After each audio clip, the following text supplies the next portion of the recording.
Assalamualaikum warahmatullahi wabarakatuh. Adik-adik, di sini Bu akan menjelaskan terkait unsur-unsur golongan alkali tanah atau golongan 2A yang berada di tabel periodik di sebelah kiri dari golongan 1A. Sebelahnya ada golongan 2A. Baik, akan Ibu mulai. Assalamualaikum warahmatullahi wabarakatuh. Nah, jika dilihat dari gambar, di situ kan ada gambar, ya kita sudah sangat familiar ya dengan gambar tersebut, yaitu gips, yang biasanya jika ada orang-orang yang terkena kecelakaan, yang terkena patah tulang, itu pastinya kita lihat mereka menggunakan gips. Nah, jika dilihat dari gambar di atas, kira-kira gips merupakan salah satu aplikasi penggunaan senyawa alkali tanah apakah yang terkandung di dalamnya. Jadi, jika dilihat dari gambar tersebut, pertama yang kita akan bahas yaitu mengenai alkali tanah. Golongan alkali tanah bisa dilihat dalam tabel periodik golongan 2A sebelah golongan 1A, yaitu jika dilihat ada Be, ada Mg, ada Ca, Sr, Ba, dan Ra. Nah, jika dilihat dari tabel, Be itu merupakan berilium dan konfigurasi elektronnya He2S2. Untuk selanjutnya ada magnesium, kalsium, strontium, barium, dan radium. Nah, di golongan alkali tanah ini semuanya kulit terluarnya elektron valensinya berada di nomor 2. Atau jika dirumuskan Ns2. Jadi elektron terluarnya bernilai 2 di golongan 2A ini. Kemudian untuk mengingat seluruh unsur-unsur dari alkali tanah ini bisa Ibu singkat ya. Rumus cepatnya yaitu beli mangga, cari sirsak, bawa rambutan. Be, berilium, mangga, Mg-nya magnesium, cari Ca-nya kalsium, Sr-nya strontium, dan Ba-nya barium. Kemudian ada rambutan, Ra-nya yaitu radium.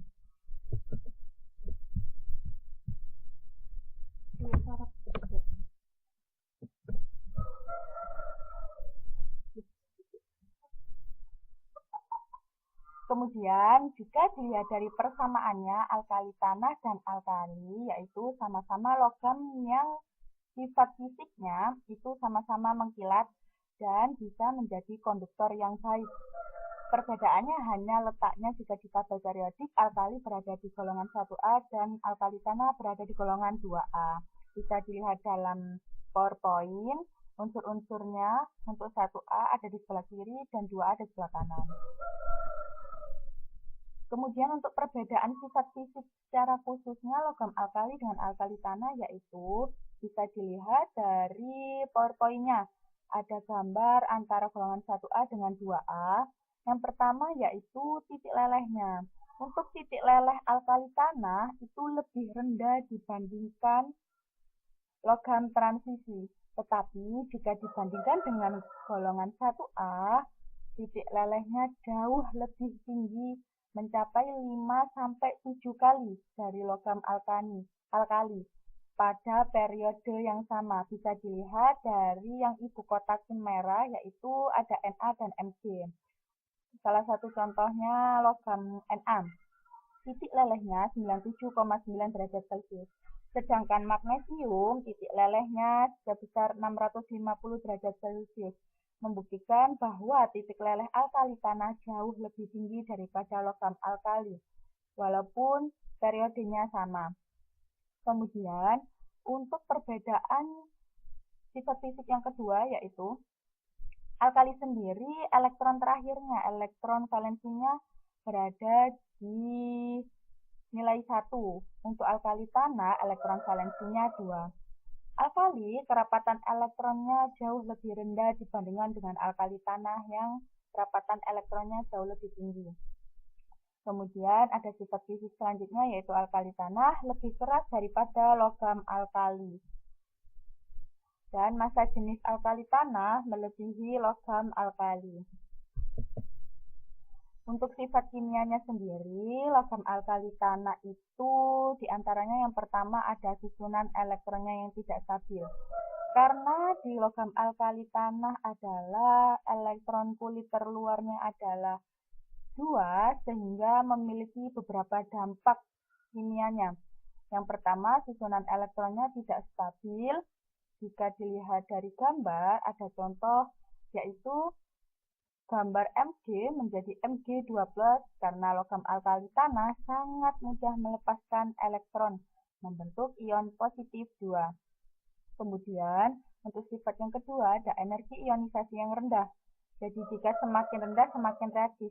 Dari atas hingga ke bawah, dari barium, magnesium, dan ke bawahnya, itu energi ionisasinya semakin rendah.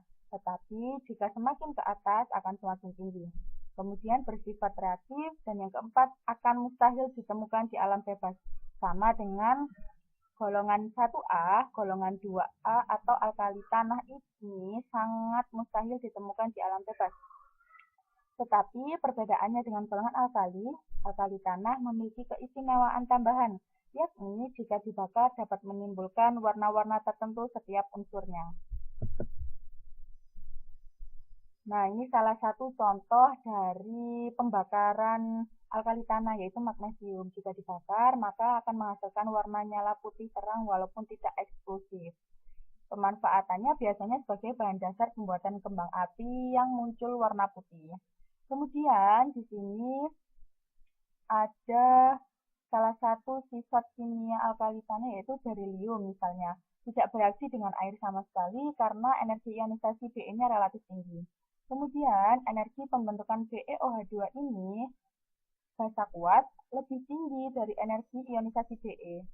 Yang ketiga ada magnesium, dapat bereaksi dengan air atau uap air pada suhu tinggi. Untuk magnesium ini diperlukan sebagai energi tambahan agar melampaui energi ionisasi. Kemudian yang keempat, ada kalsium, strontium, dan barium yang bereaksi dengan air dingin. Berbeda dengan yang berilium dan magnesium tidak bisa bereaksi dengan air dingin, hanya kalsium, strontium, dan barium. Kemudian yang terakhir, semua alkali tanah ini sangat reaktif tinggi terhadap asam, kemudian membentuk garam. Nah, jawaban dari KIP tadi yang gambar di atas di awal tadi, bahwa KIP merupakan salah satu aplikasi dari senyawa alkali tanah yang biasanya digunakan sebagai penstabil posisi tulang atau sendi dalam masa perawatan biasanya atau tulangnya retak. Kemudian ada apa aja sih kandungannya? Kandungan utamanya yang paling besar adalah sulfat dihidrat atau CaS42H2O. Nah, Ca inilah merupakan pemanfaatan aplikasi alkali tanah unsur kalsium. Kemudian ada 35% lainnya adalah air, serat, dan bahan penguat yang lain. Nah, ini salah satu sifat fisik dan kimia secara khusus berilium. Berilium, sifat fisiknya yang pertama yaitu kelimpahannya jika kita temukan di kerak bumi sangat rendah dibandingkan dengan logam alkali tanah yang lainnya, yaitu sebesar 0,0006%. Dalam berupa mineral utama Be3Al2S6O18. Kemudian memiliki titik leleh tertinggi dibandingkan semua logam alkali tanah 1287 derajat Celcius. Kemudian ada kelenturan yang tinggi, serta menjadi konduktor panas dan listrik yang baik. Non-magnetis, serta berilium ini kurang reaktif jika dibandingkan dengan logam alkali tanah yang lainnya. Tidak bereaksi dengan air pada suhu berapapun dan tidak teroksidasi oleh oksigen di udara bebas. Berbeda dengan alkali tanah yang lainnya. Nah, garam berilium ini garam memiliki rasa yang manis, berbeda dengan garam yang biasanya. Garam ini telah dilakukan penelitian, terbukti bahwa BeCl2 memiliki tingkat rasa manis sebesar 0,003 mol. Tetapi, dia sangat beracun dan mematikan. Kemudian ada energi ionisasi yang cukup tinggi untuk ukuran logam, serta atomnya kecil. Kegunaan logam berilium diantaranya sebagai logam tembaga dan bahan rangka pesawat satelit. Nah, jika dilihat dari gambar berikut, kira-kira adik-adik pasti pernah atau sering mendengar teman-temannya yang mengenai asam lambung. Sebenarnya apa sih asam lambung dan bagaimana obatnya berperan? Kita lihat dari gambar, itu ada obat antasida, salah satu obat mah yang dapat menurunkan asam lambung ya. Nah, kira-kira senyawa apa yang terkandung dan termasuk unsur alkali tanah? Nah, sebelum menjawab gambar tersebut, di sini gua akan membahas terkait sifat fisik dan kimia dari magnesium itu sendiri. Pertama, sifat fisik dari magnesium ini wujudnya putih keperakan dan kelimpahannya sedikit berbeda dari berilium tadi, bahwa magnesium ini cukup tinggi, sekitar 1,9% di kerak bumi, berupa dolomit dan epsomit. Kemudian titik lelehnya sangat rendah dibandingkan dengan logam alkali tanah yang lainnya, yaitu 650 derajat Celcius. Bersifat keras dan ringan, konduktor panas sama dengan berilium, bersifat paramagnetik berbeda dengan berilium yang non-magnetik. Dan jika dia dari sifat-sifat kimianya dapat bereaksi dengan air panas, asam, dan halogen, dan mudah terbakar. Kemudian kegunaannya ada sebagai tambahan lampu fotografi, bahan dasar kembang api, dan suar laut. Nah, menjawab dari pertanyaan gambar yang di atas tadi, bagaimana sih cara kerja dari obat antasida ini? Jadi begini, lambung terdapat asam lambung atau HCl, bernilai pH-nya sama dengan 2. Jadi, jika asam lambung tersebut naik, menyebabkan penyakit yang disebut MAH. Nah, untuk menurunkan asam lambung tersebut, maka MAH ini perlu dinetralkan dengan obat lambung yang sifatnya menurunkan asam lambung tersebut. Nah, untuk menurunkan asam lambung tersebut, maka dicarilah obat yang mengandung MgOH2 atau magnesium hidroksida. Nah, cara kerjanya yaitu keadaan asam lambungnya ditekan sehingga mengurangi rasa sakit pada lambung. Reaksi netralisasinya dapat dilihat dari PowerPoint-nya. Nah, selanjutnya kira-kira jika dilihat dari gambar, senyawa alkali tanah apakah yang terkandung dalam semen? Kira-kira kalsiumkah atau strontiumkah? Nah, kita bahas yuk. Nah, sebelum lebih jauh menjawab dari gambar semen tadi, di sini gua akan menyampaikan sifat fisik dan kimia dari kalsium sendiri. Yang pertama, kelimpahannya lebih tinggi, paling banyak dikatakanlah di alkali tanah, di antara yang lainnya, sekitar kurang lebih 4,2% dalam bentuk mineral, yaitu kalsit dan dolomit. Warna keperakan sama dengan logam alkali tanah yang lainnya, serta memiliki struktur yang paling keras dengan titik leleh 842. Logam alkalinya paling ringan, massa jenisnya sebesar 1,55, sehingga jika dimasukkan dalam air itu akan melayang berada di tengah-tengah karena air kan massa jenisnya 1 gram per cm kubik. Bersifat paramagnetik sama ya dengan magnesium tapi berbeda dengan berilium. Kemudian untuk sifat kimianya sama, reaktifnya dengan oksigen, air, asam, dan halogen. Nah, menjawab dari gambar tadi, disinilah kegunaan dari logam kalsium ya. Maaf, kurang S-nya. Jadi, semen merupakan salah satu kegunaan dari senyawa kalsium. Kemudian ada pupuk kalsium nitrat, ada pasta gigi, dan marmer. Selanjutnya, untuk logam strontium. Sifat fisiknya yaitu kereaktifannya mendekati logam alkali, berbeda dengan logam alkali tanah yang lainnya. Karena berada di bawah, strontium ini hampir mendekati kereaktifannya dengan logam alkali. Kemudian perbedaannya dengan logam alkali tanah yang lainnya, di strontium ini bereaksinya sangat cepat dengan air, menghasilkan gas hidrogen meskipun tidak spontan terbakar di udara bebas. Tetapi laju reaksinya terbukti sangat cepat dengan air. Kelimpahannya sekitar 0,03%, cukup rendah, berupa strontianid dan selesit, sama dengan alkali tanah yang lainnya paramagnetik dan dapat menghantarkan panas dan listrik yang baik. Reaksi kimianya dapat dilihat dari PowerPoint.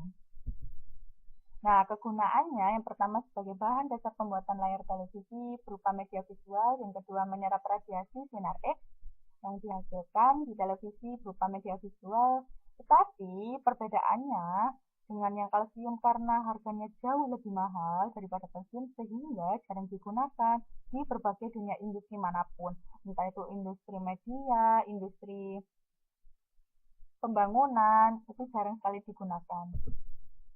Nah, untuk unsur selanjutnya yaitu ada barium.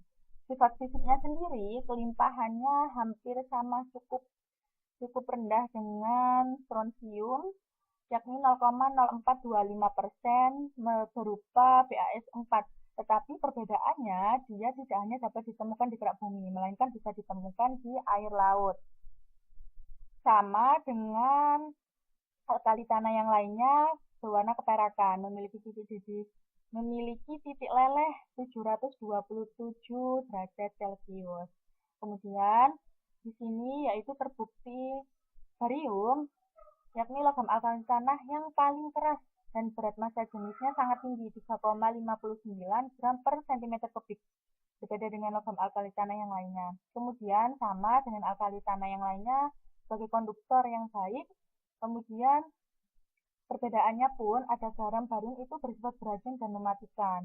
Berbeda dengan garam-garam dari alkali tanah yang lainnya, di barium ini sangat beracun.